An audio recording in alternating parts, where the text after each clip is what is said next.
Gracias, señora presidenta. Señor López, ¿qué se siente siendo ministro del Gobierno con el mayor nivel de corrupción de la historia democrática de España? ¿Qué se siente al formar parte de un equipo del presidente del Gobierno que ha hecho de la mentira su costumbre, que ha socavado todos los pilares de nuestro sistema constitucional y que ha decidido conscientemente levantar un irresponsable muro entre españoles? Mire, señor López, la lista de personas implicadas, de delitos atribuidos y de instituciones afectadas por sus casos de corrupción es tan amplia que necesitaríamos al menos 10 debates monográficos para poder debatirlo absolutamente todo. Fíjese, Ministerio de Transportes, Puertos del Estado, Adif, Correos, Ministerio de Sanidad, Ministerio del Interior, Ministerio de Hacienda, Ministerio de Transición Ecológica, Ministerio de Economía y Transformación Digital, Ministerio de Industria, Gobierno Socialista de Canarias, Gobierno Socialista de Baleares, Fiscalía General del Estado y Presidencia del Gobierno forman parte de esta vergonzosa lista de los tejemanejes a los que ustedes han dedicado en los últimos tiempos. Pero hablemos también de personas. Begoña Gómez, esposa de Pedro Sánchez. David Sánchez Pérez Castejón, hermano del presidente del Gobierno. José Luis Ábalos, la mano derecha de Sánchez y número 2 del PSOE. Coldo, el militante socialista ejemplar y custodio, le recuerdo, de los avales de Sánchez. Manuel Jesús Gómez, subsecretario de Transportes. Micho Miranda, director general en Adif. Álvaro Sánchez Manzanares, secretario general de Puertos del Estado. Rubén Villalba, comandante de la Guardia Civil. Juan Bernardo Fuentes Curbelo, alias Tito Berni, diputado socialista. Taiset Fuentes, sobrino de Tito Berni y exdirector de Agricultura de Ángel Víctor Torres. Conrado Domínguez, exdirector del Servicio Canario de Salud.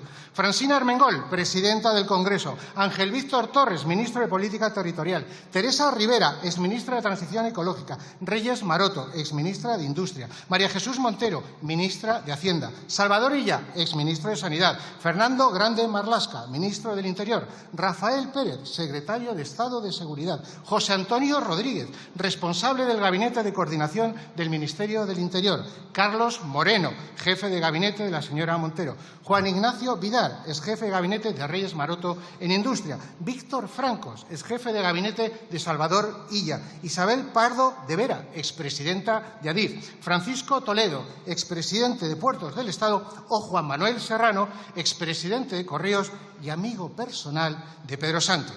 Este señor López es un listado, por supuesto no exhaustivo, de los cargos públicos más relevantes de su Gobierno o vinculados al Partido Socialista que a día de hoy o están imputados o están involucrados en la trama del PSOE-Coldo. Y algunos de ellos, me temo, señorías, que tienen bastantes posibilidades de terminar imputados después de las revelaciones que está haciendo el señor Aldama, después de decidir que va a colaborar con la justicia. Pero permítame, señor López, además, que le recuerde la relación de delitos que se están investigando y atribuyendo a su Gobierno o al entorno personal del presidente. Organización criminal, blanqueo de capitales, cohecho, tráfico de influencias, delitos contra la Administración pública, delitos contra la Hacienda pública, prevaricación, apropiación indebida, corrupción en los negocios. Estos, señor López, no son bulos.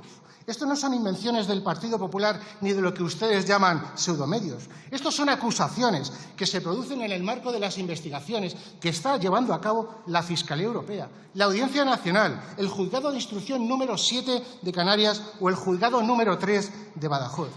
Estas investigaciones, señor López, demuestran que hay una trama sistémica del Gobierno y del Partido Socialista con un nexo corruptor, el señor Aldama, que tocó y llamó a todas las puertas y las consiguió abrir todas, señor López.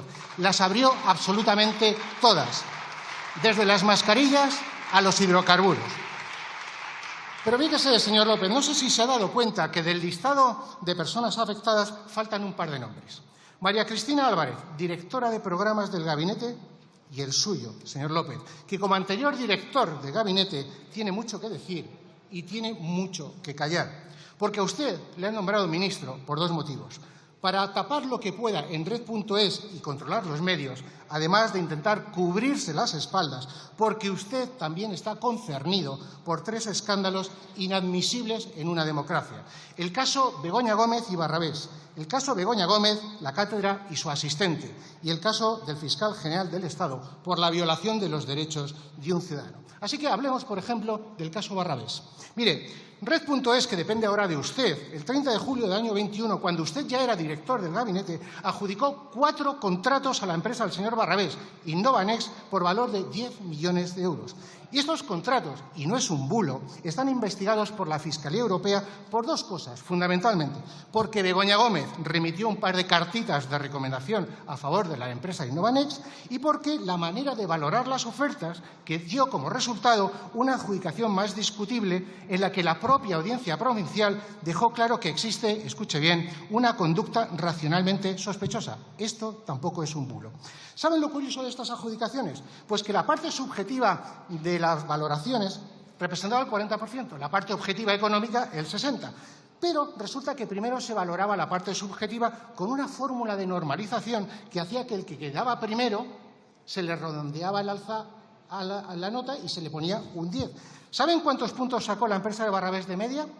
9,2, que se convirtieron en 10 puntos por la normalización. ¿Saben cuánto pesaba dentro de la parte de valoración subjetiva el plan de difusión? Esto es relevante, un 20%. ¿Saben por cuánto ganó Barrabés esos contratos, a pesar de no ser la oferta más barata? Por una diferencia entre 8 y 30 milésimas. ¿Saben ustedes cuál era el objetivo, y señor López, de la carta de Begoña Gómez?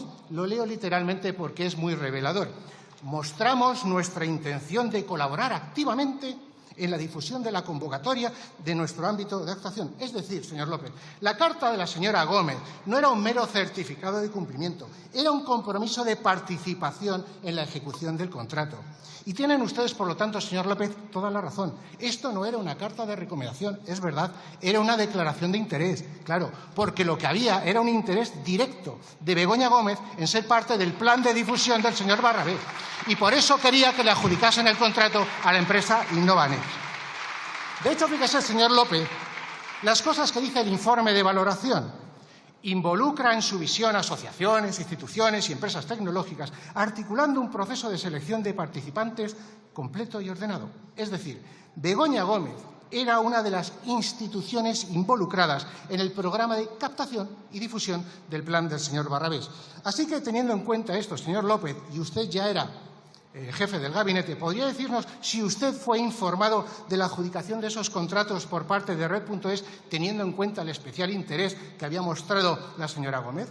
Mire, como buen director de gabinete, supongo que usted lo sabía todo. Y, por lo tanto, ¿podría decirnos quién escribió esa carta de recomendación o declaración de interés?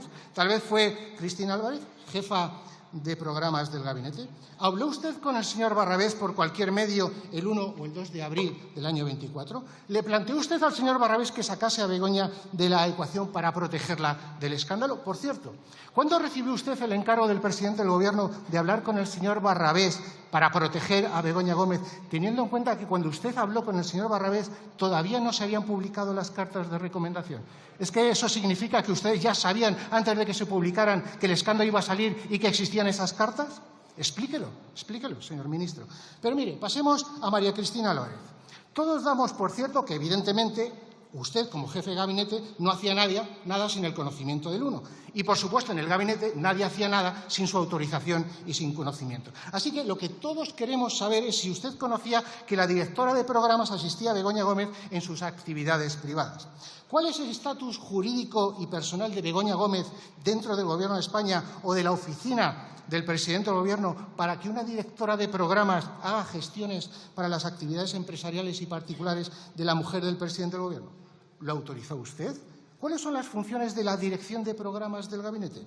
Y dentro de esa labor que tiene la dirección de programas se incluye mandar emails, realizar gestiones con entidades privadas y con organismos públicos para que financien la cátedra de Begoña Gómez y patrocinen sus actos. ¿Es usted consciente, señor López, de que ese uso de recursos públicos por la esposa del presidente para fines exclusivamente privados, además de ser algo completamente indefendible desde el punto de vista ético y estético, podría suponer también un delito de malversación? ¿Es usted consciente de que ese escenario penal existe y que le puede afectar a la señora Álvarez y que le puede afectar a usted? ¿Es usted consciente? Y, por último, hablemos de las violaciones de derechos de la Fiscalía General del Estado. Señor López, hoy todo el mundo sabe que la Fiscalía General del Estado ha cometido un delito. Desde la Fiscalía General del Estado se revelaron datos especialmente protegidos y atentaron contra los derechos de un ciudadano particular, simplemente con la intención de atacar a una rival política, algo absolutamente deleznable en una democracia. Pero fíjese, todos pensábamos que la filtración de la Fiscalía habría ido vía medios de comunicación, pero gracias al acta notarial del señor Lobato hemos podido saber que la filtración se produjo vía Moncloa. Y ya sabemos también que antes de que lo publicara El Plural, Pilar Sánchez Acera, su jefa de gabinete, señor López, le remitió a Lobato el email con los datos confidenciales para que lo usase en el Pleno de la Asamblea. De hecho, la publicación por El Plural del email fue una maniobra orquestada desde Moncloa, no sé si por usted, para cubrirle las espaldas a Juan Lobato. Así que, señor López, lo único que queda por saber es la cadena de transmisión de las órdenes y del email. Y permítame que le cuente cómo creo yo que fueron las cosas. Mire, salta el escándalo de Begoña Gómez y entonces Pedro Sánchez, para distraer la atención, da orden de buscar cualquier cosa nueva contra el Partido Popular y si es contra Isabel Díaz Ayuso, pues muchísimo mejor. Alguien casualmente identifica un expediente tributario con la pareja de Ayuso y se lo comunican al presidente del Gobierno. Y en ese momento da una nueva orden: poner en marcha el ventilador. Claro, cuando desde la Comunidad de Madrid les dan una respuesta, Sánchez una nueva orden a usted, a Bolaños y a la Fiscalía para que se gane el relato, que es a lo que ustedes se les da muy bien. Y claro, el fiscal general del Estado recaba todo el expediente y se lo remite el email a Moncloa. Y ahora lo que queda saber, y es lo que usted tiene que responder, ¿a quién o a quiénes le remitieron desde la Fiscalía General del Estado el email? ¿Solo a usted o a usted y también al señor Bolaños? ¿Y quién se lo rebotó a la señora Pilar Sánchez Acera para que lo utilizase el señor Lobato? ¿Usted o el señor Bolaños? ¿O tal vez fue una tercera persona con mucha confianza en el Ministerio de Presidencia y que tiene mucha relación con Pilar Sánchez Acera porque ha sido aliado en muchas batallitas del PSM, como el señor Simancas? ¿Cuál de los tres tiene más miedo y está más preocupado, señor López? ¿Va usted a responder a todas esas preguntas o va a callar el delito que se ha cometido? O tal vez no es una cuestión de encubrimiento, a lo mejor es una cuestión de autoprotección. Mire, señor López, usted no fue capaz de sacar a Begoña Gómez de la ecuación y además ha metido a Pilar Sánchez Acera en otra. Yo no sé si eso es un ejemplo de lo que ustedes llaman matemáticas con perspectiva de género. Pero en cualquier caso, termino. Usted, en el año 2018, en la Embajada de Francia, con bastantes testigos, dijo sobre Sánchez: este tío nos va a llevar al desastre. Pues parece, señor ministro, que en eso al menos usted y yo estamos de acuerdo. Muchas gracias.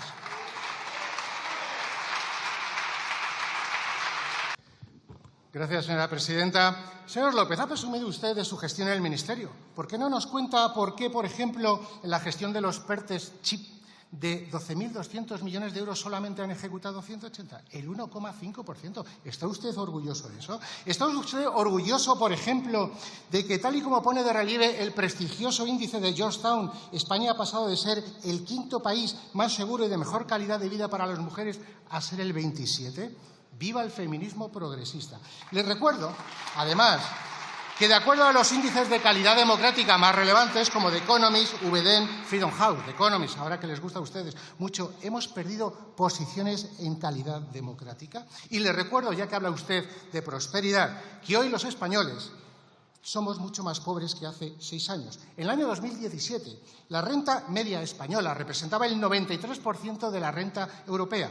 Hoy somos el 88%, es decir, desde que ustedes gobiernan hemos perdido 5 puntos. Así que no presuma tanto, señor López, porque hay motivos para que agachen un poquito más la cabeza. Pero veo que ahora que ya el secretario general del PSM ha decidido intervenir en esta Cámara como posible candidato a la Comunidad de Madrid, más que como ministro, difamando, por supuesto, a Isabel Díaz Ayuso. Algo, por cierto, muy común en ustedes, que se olvida de dónde cobran, como hizo Teresa Rivera, en cuanto se ponen otro objetivo por delante. Pero mire, haga usted un mayor esfuerzo en sus argumentos, porque demuestra que desconoce completamente la historia y la realidad de la región madrileña, y de mi trayectoria ni le digo. Pero fíjese, usted, ya que ha acusado falazmente de corrupción a la Comunidad de Madrid, permítame recordarle que a quienes están investigando, y esto no es un bulo, por organización criminal, blanqueo de capitales, cohecho, tráfico de influencias, delitos contra la administración pública, prevaricación, apropiación indebida y corrupción en los negocios, es a ustedes. A quienes están investigando por el tema de email no es a la Comunidad de Madrid ni a Miguel Ángel Rodríguez, es al fiscal general del Estado, un fiscal declarado no idóneo por el Consejo General del Poder Judicial y condenado por desviación de poder. Quienes tienen a ministros y organismos llenos de fango son ustedes. Quienes tienen decenas de cargos imputados o en lista de espera son ustedes. Así que, ya que habla usted de la corrupción de Isabel Díaz Ayuso, dígame un solo caso y en qué juzgado se está investigando una causa penal por corrupción contra el Gobierno de Isabel Díaz Ayuso. No la hay. Lo que usted dice sí que son bulos y trolas. Pero mire, ya que a usted le gusta tanto meterse en los temas personales de la gente, el otro día le dijo al senador Serrano algo de whiskies, que si se tomaba whiskies o no sé qué. Pues mira, a lo mejor a usted le gusta poner el acento en blanco. Mire, usted, tras 6 años en el gabinete y en el Gobierno, se ha convertido en un alumno aventajado del manual de propaganda totalitaria contra el adversario, trasladando sus actos, sus responsabilidades y su corrupción a los demás. Pero no se equivoque, señor López, porque solamente tiene usted que mirarse al espejo para ver el paradigma de la cobardía y de la mentira. Usted difama a la Comunidad de Madrid amparándose en su condición de la misma forma que ha dejado sola y al pie de los caballos a Pilar Sánchez Acera. Mire, en vez de dedicarse a expandir tinta de calamar sobre los demás, lo que tiene que hacer son 2 cosas. Primero, preocuparse un poco más por su posible futuro judicial, porque a lo mejor está más cerca que su candidatura en la Comunidad de Madrid. Y segundo, contestar a todo lo que yo le he dicho, porque esto es una interpelación en el Congreso. Esto no es una de esas entrevistas con aceites aromáticos que le hacen a usted en Televisión Española. No ha contestado nada sobre Barrabés. Es curioso, porque esta es una parte muy importante. ¿Sabe lo que me contestó a mí el Gobierno sobre eso? No valora informaciones periodísticas. Por lo tanto, si es una información, no es un bulo, porque ambas cosas son incompatibles. Por lo tanto, yo me quedo con la respuesta oficial del Gobierno, que dice que es una información, pero no es un desmentido. Por lo tanto, usted sí que habló con Barrabés y está mintiendo aquí o ha mentido en sede parlamentaria. Señor López, hace unos días usted prometió a los madrileños darles un Real Madrid-Barcelona. Pues primer gran error y primera demostración de su arrogancia. Gran error, señor López, porque en este partido usted es el visitante y, por lo tanto, no espere recibir el apoyo mayoritario de los madrileños. Y gran arrogancia también por su parte compararse con equipos de tal magnitud, porque le recuerdo que usted se presentó como candidato en Castilla y León y le dieron un revolcón. Le recuerdo que usted fue el jefe de campaña de Ángel Gabilondo en el año 2015 y perdió. Le recuerdo que usted también fue el jefe de campaña de Pachi López en el Congreso del PSOE contra Sánchez y volvió a perder. Y le recuerdo que usted recibió el encargo de sacar a Begoña Gómez de la ecuación y fracasó. Y precisamente por ese fracaso le han enviado a Madrid como penitencia y para que Sánchez le pueda devolver eso de este tío nos lleva al desastre. Así que, señor López, termino. Enhorabuena por formar parte de la galería de retratos de secretarios generales del PSM, una galería presidida por un cuadro muy simbólico, Saturno devorando a sus hijos. Bienvenido.